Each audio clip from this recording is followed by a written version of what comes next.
Assalamualaikum warahmatullahi wabarakatuh. Bismillahirrahmanirrahim. Alhamdulillahi rabbil alamin. Wassalatu wassalamu ala asyrafil anbiya'i wal mursalin sayyidina wa maulana Muhammadin wa ala alihi wa sahbihi ajma'in, amma ba'du. Para hadirin, para jamaah rahimakumullah. Sebelum kita lanjutkan kajian kita Bulughul Maram, mungkin bab al-babul hissi 'alal khusyu'i fi shalah. Kita akan bahas bab menjaga kekhusyuan salat.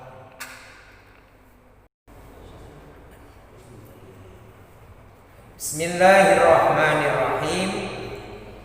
Babul hissi 'alal khusyu'i fis sholati. Di bab ini menerangkan tentang perintah menjaga kekhusyuan sholat. Hadis yang pertama diriwayatkan dari Abu Hurairah radhiyallahu anhu. Qala, beliau berkata,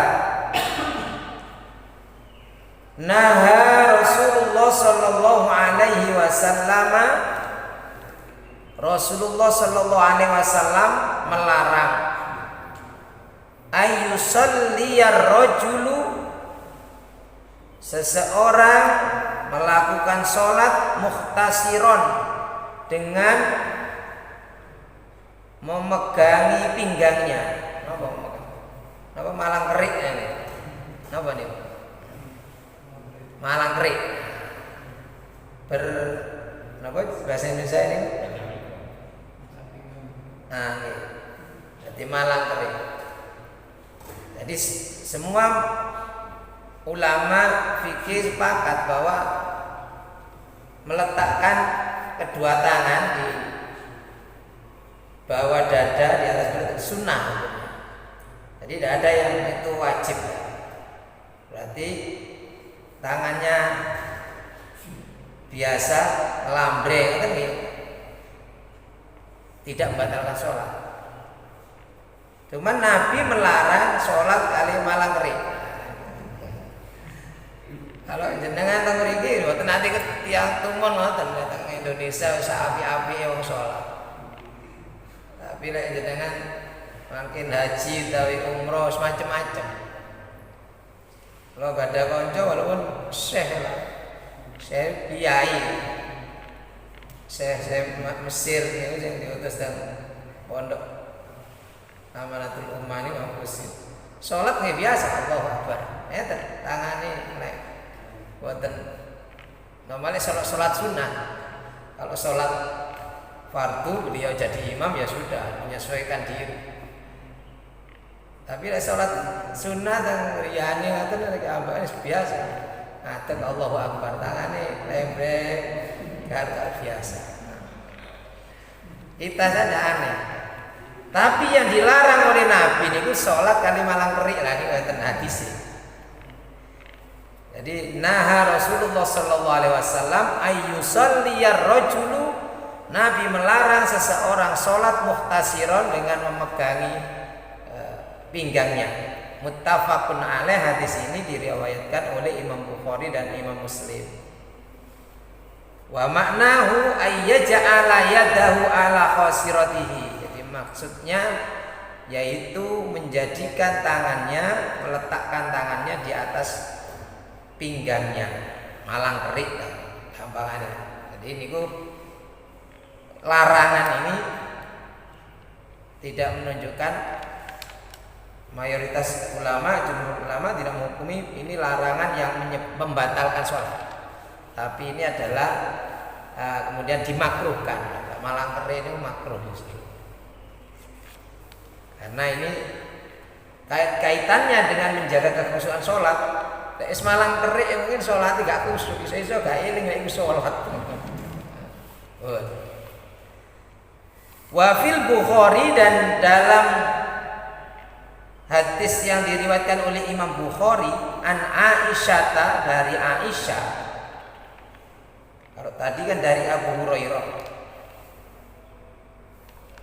Tapi dalam riwayat yang lain dari Aisyah yang diriwayatkan oleh Imam Bukhari saja, kalau muttafaqun alaih itu hadis diriwayatkan oleh Imam Bukhari dan Imam Muslim. Nah, ini yang diriwayatkan oleh Imam Bukhari saja dari Aisyah itu ada kelanjutannya. Anna dzalika fi'lal yahudi fi sholatihim. Kenapa dilarang oleh Rasulullah, kata Aisyah? Karena hal itu. Jadi ada kelanjutannya.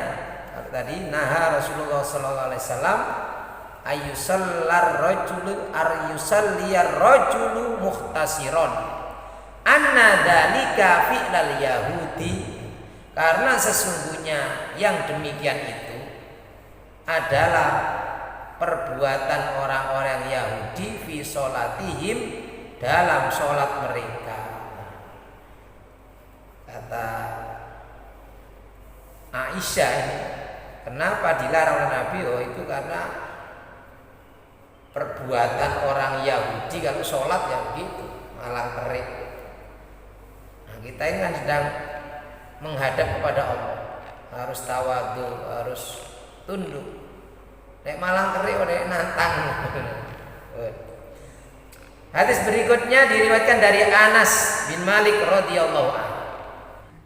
Wa an Anasin radhiyallahu anhu, dan dari Anas radhiyallahu an, anna Rasulullah sallallahu alaihi wasallam, bahwa Rasulullah sallallahu alaihi wasallam qala, beliau bersabda, idza quddimal asya'u, apabila telah dihidangkan, idza quddima, apabila telah dihidangkan apa al asya'u, makan malam, fabda'u bihi, maka mulailah dengannya, mulailah makan malam itu qabla an tusallu, sebelum kalian salat al-maghriba, maghrib.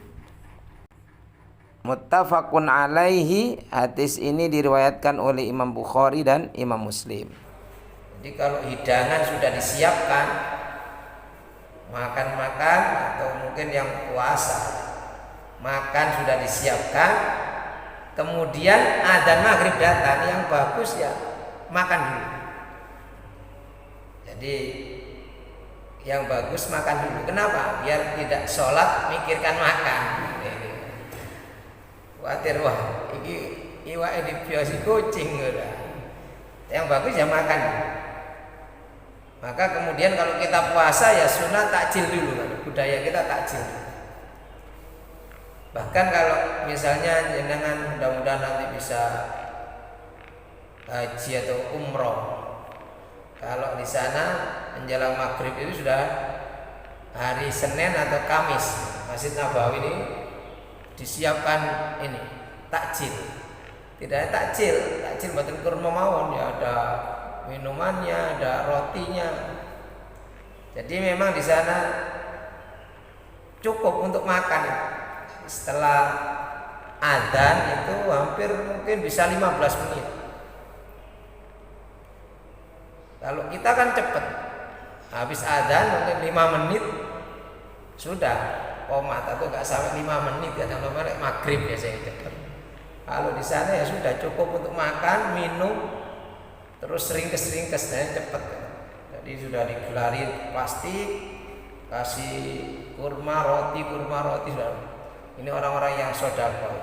Begitu selesai, itu untuk makan. Kemudian bahkan sempat sholat sunnah 2 rakaat itu masih belum komat. Jadi yang bagus itu ya memang kalau makanan sudah tersedia, kalau makannya belum ada ya sholat izin. Agar ini kenapa? Agar jangan sampai kita sholat ini mikiri makan gitu. Muttafaqun alaih, hadis ini diriwayatkan oleh Imam Bukhari dan Imam Muslim. Jadi intinya mau sholat itu kalau bisa ya sudah kita fokuskan bahwa kita akan menghadap kepada Allah. Pikir yang lain termasuk makanan. Maka ada cerita seorang wali itu sholat di depan, di belakang, jadi makmum. Jadi dia ya tahu apa yang nggak diketahui orang. Jadi waktu sholat ini akhirnya memisahkan diri dari imam. Padahal di belakang misalnya. Dia tertawa sendiri, senyum. Akhirnya memisahkan. Kenapa? Karena ketika selesai sampai kok minggir mundur setelah selesai. Iya, karena waktu sampean sholat itu kok kepingin ketawa di belakang sendiri. Melihat sampean itu nyuwun wakul. Bahasa singkiran ya, nyuwun wakul. Nyuwun tumbuh Madura ini berkatan biasanya. Jadi Kiai Madura ya sebut wali. Akhirnya dia ngakui ya waktu sholat kepikiran ini berkata. Soalnya diundang wong iki sholat sih nutut enggak. Jadi pikirnya jadi imam pikirannya berkata. Karena yang lihat itu wali. Jadi ya. Dan banyak kisah-kisah seperti itu. Kalau tidak salah Imam Malik juga begitu. Adiknya ini ya istilahnya bukan dikenal sebagai seorang ulama, yes. Orang lain menganggap biasa. Tapi Imam Malik kemudian tahu bahwa ini saudaranya itu seorang wali. Beliau sholat, kemudian saudaranya ini yang di belakang ini tiba-tiba mundur. Setelah selesai kok ditanya, sampean kenapa kok memisahkan, tidak belum menjadi makmum? Iya, karena waktu sholat tadi sampai saya melihat badan sampean ini seluruhnya berdarah-darah. Kemudian beliau baru tadi nggak fokus sholat, nggak khusyuk, karena beliau sedang menulis kitab bab tentang Dima'ul Mar'ah, tentang darah wanita. Jadi beliau sedang menulis kitab tentang darah yang keluar dari wanita, damul haidi, istihadah. Jadi sholatnya gak fokus, pikirannya tentang itu. Jadi intinya kalau kita sholat ya sebisa mungkin hal-hal yang nanti bisa membuat perhatian kita, fokus kita teralihkan ini diselesaikan dulu. Sampai mangan di sini. Nah, muttafaqun alaih, hadis ini diriwayatkan oleh Imam Bukhari dan Imam Muslim. Jadi yang afdol itu ya kalau sudah makanan siap makan dulu. Kecuali nek sekait rongseng-rongseng ngeliwet ya dijana sik salat. Wa an Abi Dzarrin radhiyallahu an, dari Abu Dzar radhiyallahu an. Qala, beliau berkata, qala Rasulullah sallallahu alaihi wasallam, bahwa Rasulullah sallallahu alaihi wasallam bersabda, idza qama ahadukum fis sholati fala yamsahil hasar. Idza qama ahadukum, apabila salah seorang di antara kamu sudah berdiri sholat, fis sholati, di dalam sholat, apabila salah seorang di antara kamu sudah berdiri melakukan sholat, fala yamsahil hasar, maka janganlah dia mengusap kerikil-kerikil atau pasir-pasir kecil yang ada di wajah. Jadi kalau dulu kan sholat itu ya masjid itu ya masih lantainya ya lantai biasa berpasir. Nah, ini kan keramikan bersih bendina dipeli lap. Nah, biar sholat itu bikin nemplek wedi-wedi pasir. Kata Nabi bersabda, apabila salah seorang di antara kamu sholat, maka janganlah mengusap pasir-pasir kecil yang nempel di wajahnya, karena sujud nempel terus diusapi. Kenapa? Fa innar rahmata tuwajibuhu, karena sesungguhnya rahmat Allah itu ada padanya, ada pada pasir wajahnya yang berdebu tadi, kena pasir-pasir. Rawahul khamsatu bi isnadin sahihin. Nah, di sini diriwayatkan oleh Imam 5 dengan sanad yang sahih. Wazada Ahmad, Imam Ahmad menambahkan wahidatan audah, menambahkan audah atau tinggalkan. Ya, tidak tinggalkan atau biarkan, jangan mengusap kerikil-kerikil itu. Karena dalam riwayat yang lain bahwa kerikil-kerikil yang dipegang Nabi aja bertasbih. Rahmat Allah ada pada di situ. Jadi artinya di sini larangan ini juga menunjukkan makruh. Jadi mengusap wajah kalau habis sholat misalnya kemudian banyak kerikilnya itu makruh. Kalau Imam Ahmad itu kalau sekali tidak apa-apa. Jadi misalnya sekali saja, mungkin gremet-gremet atau apa ya diusap sekali. Tapi tidak diusap, nah ini makruh. Bahkan kalau Imam Syafi'i itu kalau gerakan itu lebih dari tiga gerakan besar itu yang menggerakkan sendi kita berarti membatalkan sholat. Jadi misalnya mengusap ini atau gosok-gosok ini, lah ini jasa 3 kali. Maka kalau gerakan tangan, kalau sekali saja, Imam Ahmad itu kalau 1 kali tidak apa-apa, atau ya biarkan saja, tidak usah diusap. Karena tadi Nabi bersabda, apabila salah seorang di antara kamu sholat, janganlah dia mengusap kerikil-kerikil yang nempel di wajahnya, tidak usah diusap. Disitulah rahmatnya Allah. Bisa jadi kerikil-kerikil sudah bertasbih, beristighfar, mintakan ampunan kepada orang yang sholat.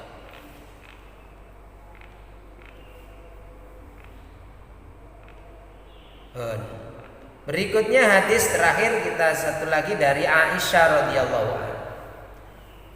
Wa an Aisyah radhiyallahu anha, qalat, beliau berkata, Sa'altu Rasulullah sallallahu alaihi wasallam, aku bertanya kepada Rasulullah sallallahu alaihi wasallam, anil tifati fis sholati, tentang berpaling dalam sholat, tola-tole, sholat tengah-tengah.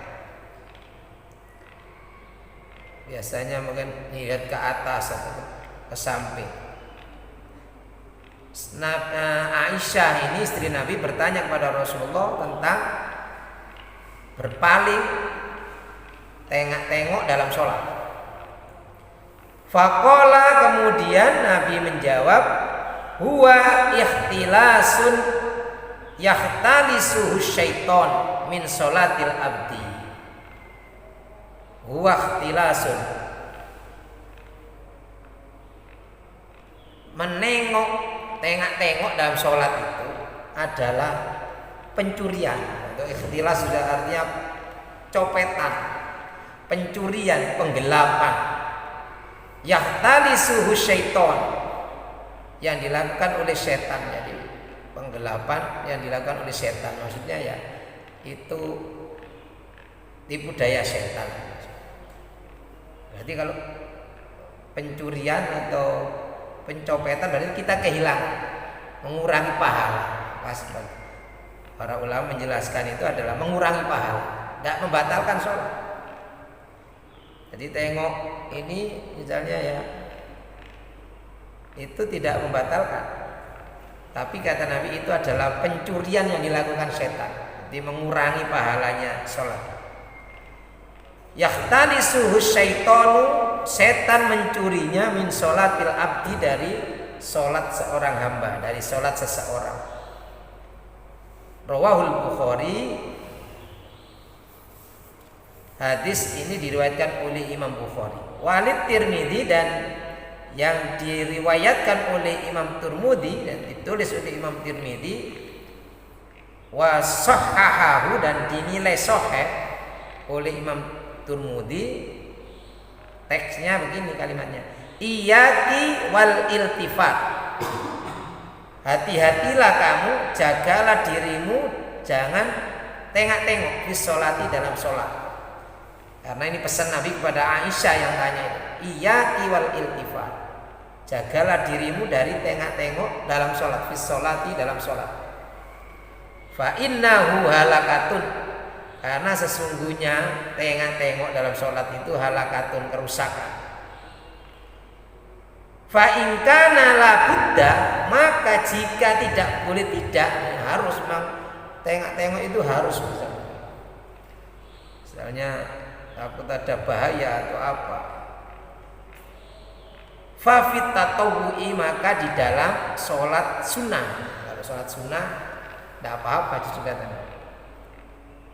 Tapi intinya bahwa tengok-tengok itu termasuk makruhatus sholat. Jadi dalam fikih-fikih Syafi'iyah itu termasuk makruhnya sholat itu adalah al-iltifat, tengok kanan kiri atau bahkan ke atas. Nah itu berarti kita sedang dicuri setan. Yahtalisuhu syaiton min sholatil abdi. Jadi itu mengurangi pahala sholat. Kalau dalam fikih ya karena bab sah atau tidak itu termasuk makruhatus sholat. Hal-hal yang dimakruhkan dalam sholat yaitu tengok-tengok. Nah, mudah-mudahan sholat kita termasuk sholat yang semakin khusyuk, fokus. Ya mungkin tidak bisa seperti para sahabat seperti Umar bin Khattab atau ya hampir semua sahabat. Umar bin Khattab ketika dibunuh itu ya ditusuk dengan seperti panah. Itu kan panah itu ada kayak pancing. Jadi semasuki gampang, nyabute angel nyantol. Ketika mau dicabut ya kesakitan. Jadi beliau itu ditusuk itu tidak langsung mati tempat, masih beberapa saat kemudian kehabisan darah, tolong. Jadi tapi beliau berpesan sudah nanti dicabut waktu saya sholat. Jadi waktu sholat, waktu sujud dicabut ini gak bablas, gak ngereng gak. Kenapa? Saking khusyuknya, begitu nikmatnya sujud mengabdi kepada Allah, begitu nikmatnya sehingga tidak terasa. Nah itu para sahabat khusyuknya sudah seperti itu. Dan itu tidak hanya Umar, tidak hanya Ali. Maka ketika ada apa ya sudah nggak tahu. Makanya orang yang bunuh Umar itu lewat di barisan sholat ya para sahabat nggak ada yang tahu sudah. Berarti semua fokus, khusyuk. Nah, kalau kita ini hanya tidak seperti itu khusyuknya, paling enggak ini ini fokus sedang sholat. Mudah-mudahan ibadah kita diterima oleh Allah dan dimaafkan walaupun ya khusyuknya ngoten niku tidak seperti mereka para sahabat. Demikian mudah-mudahan ada guna dan manfaatnya. Bismillahirrahmanirrahim.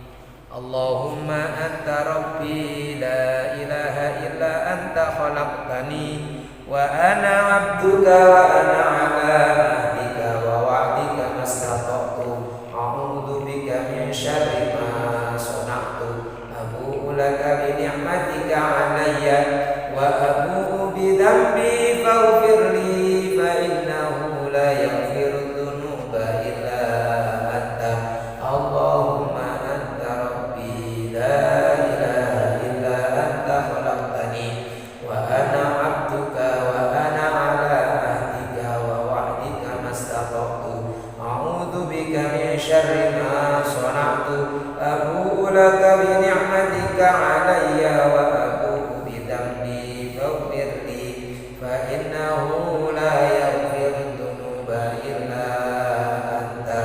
Allahumma anta rabbi la ilaha illa anta khalaqtani wa ana 'abduka wa ana 'ala ahdika wa wa'dika mastata'tu